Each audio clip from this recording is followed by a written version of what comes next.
لاہور میں railway colony اور اس کے گرد و نواح میں صرف 2 روز کے دوران آوارہ کتوں کے کاٹنے کے 7 واقعات رپورٹ ہوئے۔ علاقہ مکینوں میں خوف و ہراس پھیل گیا۔ تفصیلات جانتے ہیں محمد تیمور کی اس رپورٹ میں۔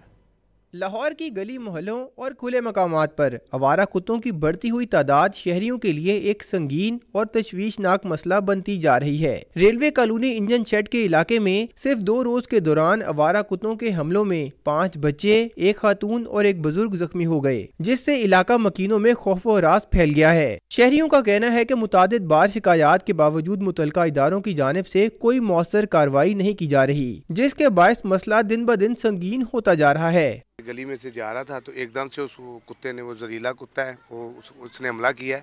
یہ میرا بیٹا تیسرا بچہ ہے، یعنی کہ اس سے 2 پہلے بچوں کے اوپر وہ حملہ کر چکا ہے، اور یہ 12 دفعہ ہم نے کمپلین کیا۔ وہ ایک رسمی سی بات ہوتی ہے، وہ آتے ہیں، وہ سکنجا سا ہوتا ہے، صرف وہ پکڑتے ہیں، وہ سکنجے میں 1 کتا پکڑا گیا، 2 پکڑے گئے، تصویر بنا کے چلے گئے۔ ریلوے کالونی کے رہائشیوں نے مطالبہ کیا ہے کہ متعلقہ انتظامیہ فوری نوٹس لے اور آوارہ کتوں کے خاتمے کے لیے عملی اور مستقل اقدامات کرے تاکہ شہری بالخصوص بچے محفوظ رہ سکیں۔ کیمرہ مین عثمان راجہ کے ساتھ محمد تیمور، ڈون نیوز، لاہور۔